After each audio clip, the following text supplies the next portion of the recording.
Oh, heavens. I thought this was a mahogany pedestal, not a person. You're blending into the furniture so well. I nearly forgot you were breathing. Genevieve Sterling, the wife of the city's most ruthless real estate mogul, didn't stop at the verbal jab. She stood in the center of the classic private lounge, her vintage lace gown ivory against the dark wood of the walls. She held a crystal glass filled with a deep, blood-red Cabernet. Without breaking eye contact with the man standing before her, Julian Thorne, she slowly tilted her wrist. The wine didn't just spill. It was a deliberate, rhythmic pour. The dark liquid splashed against Elias's charcoal suit, soaking into the expensive fabric and dripping onto the polished marble floor. "Careful, Genevieve," cackled a man sitting nearby, swirling his own drink. "That's top-shelf vintage. Don't waste the good stuff on a statue that can't even afford the dry cleaning bill for the rug he's standing on." Another woman, draped in heavy emeralds, leaned over to her husband. "He looks better with a bit of color, doesn't he? It covers up that unemployed look he's sporting. Maybe he can charge us for the performance art." The room erupted. It was a cruel, high-society comedy, and Elias was the punchline. He stood perfectly still, his hands completely empty, the wine dripping from his sleeve. He didn't wipe it away. He didn't flinch. His quiet authority made the laughter in the room feel suddenly thin, like glass about to shatter. "I've been called many things in this room, Genevieve," Elias said, his voice a low, resonant bass. "But furniture is a new one. I suppose it's easier to look at me as an object than to look at me as the man who holds your husband's $2 billion debt in his hand."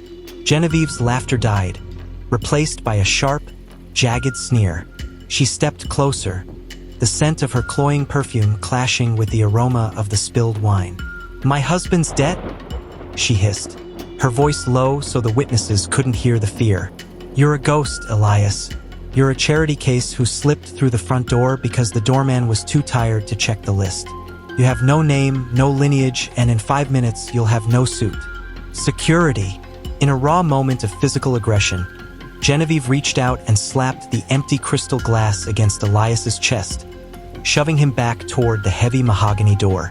"Get out," she demanded, loud enough for all 20 people to hear. "Go back to the streets where you belong.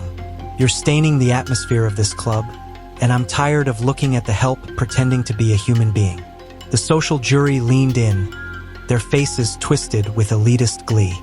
"Throw him out," someone shouted, "and make sure he pays for the wine he stole with his jacket." Elias looked down at the red stain on his chest, then back at Genevieve. A slow, cold smile spread across his face. "You poured the wine to cleanse the room, Genevieve," Elias whispered. "But you should have checked the bottle, because by the time that stain dries, I won't just own this club. I'll own the house you sleep in, the car you drive, and the very air you're using to insult me. Your $2 billion empire isn't just crumbling. I've already turned it to dust. Thanks for the support. We couldn't do this without you. Subscribe for free to help us keep bringing you more stories.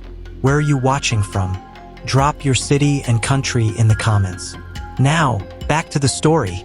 He didn't move. He didn't raise his voice.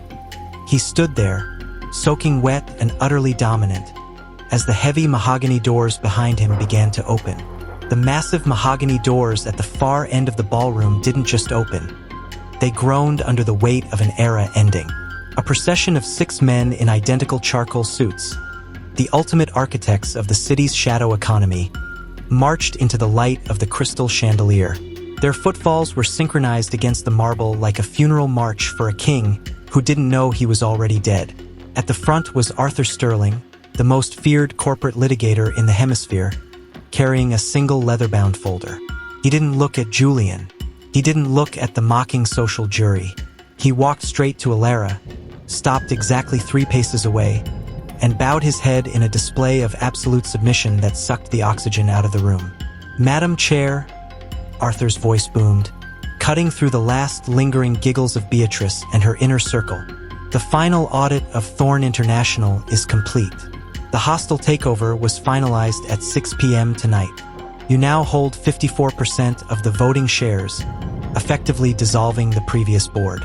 You are in full unilateral control of every asset, every subsidiary, and every contract bearing the Thorne name. The ink is dry, and the keys have been transferred. The silence that followed was heavy, suffocating, and absolute. Julian Thorne's hand, still raised from the condescending mocking of Elara's arm, began to tremble. His face, once a mottled red of arrogant anger, drained of color until it was the shade of wet ash. He looked at Arthur, then back at Elara, his mouth opening and closing like a landed fish gasping for air in a room full of sharks. "Arthur, what is this theater? This is a joke, right?" Julian finally managed to wheeze, though his voice lacked its usual bite. "This woman is a trespasser. I'm the CEO. I'm the one signing the $6.8 billion Apex merger. I brought you here to finalize my legacy, not to play games with the help." "Julian, be quiet," Arthur said, his voice dripping with a professional pity that was more insulting than a physical blow. "You aren't signing anything. You've been selling off staggered shares through offshore shell companies for 3 years to cover your mounting losses in the Macau high roller suites. You thought you were being discreet, moving money in the dark. You didn't realize that Apex Holdings, Elara's firm, was the one buying every single scrap of paper you dropped. They didn't come here to merge with you, Julian. They came here to foreclose on you. And you just spent the last 10 minutes mocking the woman who signed your death warrant." Elara stepped out from the shadow of the gold leaf pillar, the emerald silk of her gown shimmering like a sharpened blade under the tiered chandelier. She walked toward the table where the social jury sat. The 20 people who had been laughing moments ago were now frozen in masks of pure, unadulterated terror. Beatrice tried to hide her triple-strand pearls behind a silk napkin, her eyes darting toward the exit like a trapped animal realizing the cage door was already locked. "You were so worried about the help being in the room, Julian," Elara said, her voice a low, lethal hum that seemed to vibrate the crystal stems on the table. "But the only one here who's currently unemployed is you. Arthur, trigger the key man morality clause immediately. Mr. Thorne just engaged in a public display of harassment and physical intimidation in front of 20 high-profile witnesses and a dozen high-definition security cameras. That is a Tier 1 breach of his conduct agreement. His stock options? Voided. His $50 million severance? Non-existent. His reputation? Liquidated." "You can't do this," Julian roared, though it sounded more like a desperate whimper as he looked around the room for an ally. He turned to the man in the gold-trimmed vest, the one who had offered $20 to see Elara spell acquisition. "Robert, tell her. We've been partners for 15 years. Stand up for the integrity of the board." Robert didn't even look up from his plate. He deliberately slid his chair 6 inches away from Julian, effectively erasing 15 years of history in a single, cold movement.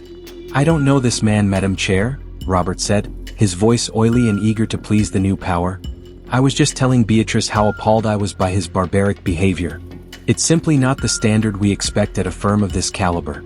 He's always been unstable." The social jury, sensing the shift in the wind, turned on Julian like a pack of starved wolves. "He always did have a streak of cruelty," Beatrice chimed in, her voice now aimed directly at Elara's favor. "We were all so horrified when he mocked you, dear. Truly, it was the act of a desperate, small man. We are so relieved you're here to bring some actual elegance back to the firm." Elara didn't grant them the mercy of a smile. "Save your breath, Beatrice. Arthur, I want the names of everyone at this table who found the Christmas tree joke entertaining. Every one of their firm's contracts with our new subsidiary is to be flagged for immediate review and termination by 9 a.m. Monday. I don't build $6.8 billion empires with people who find entertainment in the disrespect of my office. You wanted to judge the help? Now you can go join them." The color drained from the faces of the 20 elites. The laughter that had filled the ballroom was replaced by the hollow sound of people realizing their fortunes had just vanished because of a mean-spirited joke. Elara turned back to Julian, who was now slumped against the mahogany table, looking small and broken beneath the weight of the chandelier. "You told me to leave the billion-dollar deals to the men who own the ink. Well, Julian, it turns out I don't just own the ink. I own the paper, the pen, the desk you're leaning on, and the very air you're breathing in this room. Security, please escort Mr. Thorne to the service entrance." As he so eloquently put it, that's where his peers are waiting. As two security guards in charcoal suits gripped Julian's arms to drag him away, Elara turned to the remaining guests.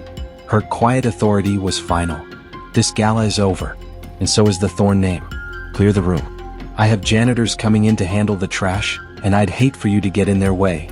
She stood alone in the center of the marble floor, the undisputed owner of a $6.8 billion future, while the man who mocked her was hauled out the back door into the cold night.